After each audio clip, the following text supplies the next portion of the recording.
Joining us right now, as she always does at this time on Wednesdays when we're very, very fortunate, it's KT McFarland, Fox News national security analyst, of course, formerly of the Reagan administration. Thanks for joining us, KT. It's a pleasure. KT, so much to talk to you about, but I want to start. I haven't spoken to you. We haven't spoken to you since the announcement that Senator Chuck Schumer would oppose President Obama and John Kerry's Iran nuclear deal. Is that a game changer in the Senate, do you think? I think it is potentially, especially because he did it with such deliberation, and the statement that he issued when he made the announcement was really thoughtful. And to me, what a couple things struck. One, I think the Obama administration and Secretary Kerry, they've made two assumptions. One, Iran is not going to cheat, and two, by the time Iran gets nukes, because Iran is getting nukes, but by the time they get nukes, they will have changed.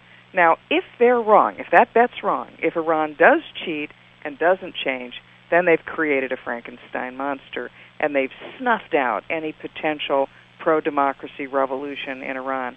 So I was curious to see that when Senator Schumer put his statement out, he said that he doesn't see how this deal encourages or strengthens the potential regime opponents. In fact, just the opposite, that it strengthens the regime. And the regime are the guys who were chanting death to America, let's annihilate Israel. Yeah. And by the way, the president compared Republicans who oppose the deal with the hardliners in Iran who chant death to America. And just yesterday, John Kerry said that if this deal doesn't pass, then it means that the U.S. dollar would no longer be the world's currency.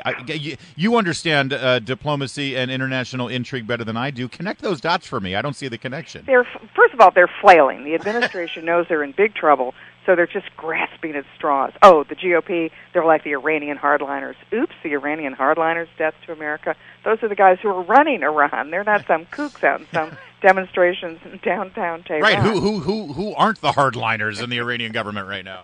And I guess I think the point Kerry's trying to make is that, well, if the United States disappoints the Chinese and the Russians in this, the Chinese and the Russians will try to make a move to prevent the U.S. dollar from being the world currency. But, China's just devalued its yuan.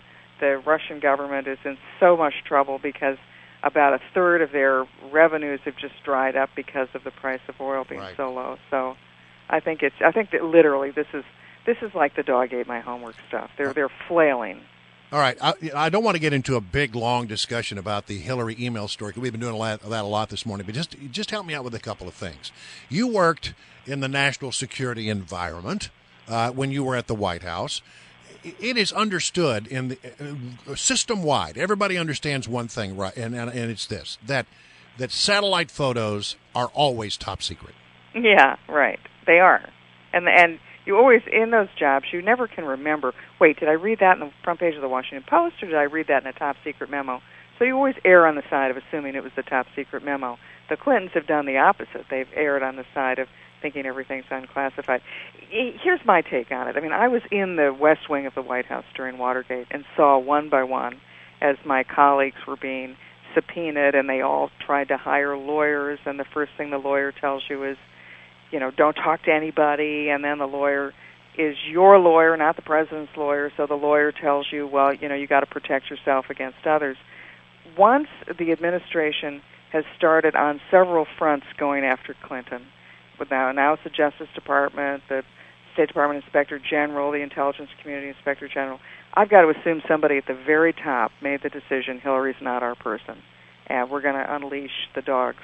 After her. But just on this fine point about the satellite photos, it's understood. Everybody knows if it's a top secret satellite photo, it's top secret. Oh yeah, I mean, and how could you not know that was top secret? There's no excuse. And it was on her server. So when she said she didn't have any classified data on her server, and she obviously had seen these satellite photos, how does that add up? It doesn't. I mean, I guess maybe she'll say, well, I thought they came from Google Earth, but.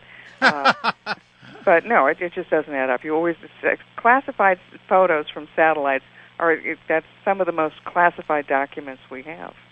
KT, I'd love to get your reflections on the GOP debate. I saw you during the pre-debate, which I believe the pre-debate show on Fox News, I think, was 12 hours long. So I saw you on part of that talking about what you expected to hear from the candidates. What did you hear? What turned your head?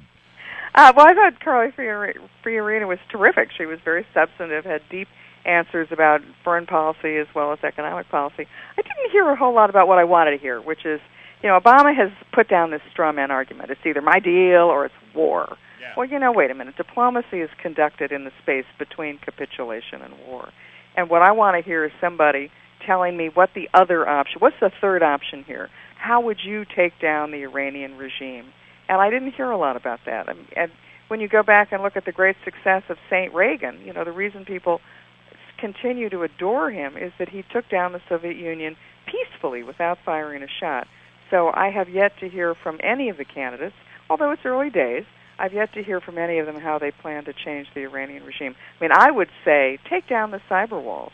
The reason the Iranian pro-democracy movement has now been snuffed is because the Iranians have constructed cyber walls around their population and they prevented their people from using social media. Yeah. We could take down those walls and then just sit back and let the Iranian people do the rest. Tear down those cyber walls. Diplomacy is conducted in the space between capitulation and war. Is that your own? It KT? is. That's indeed. brilliant. I want that on I'm going to tattoo that on my arm. Thanks, KT. Hey, thanks, you. Katie. See you soon.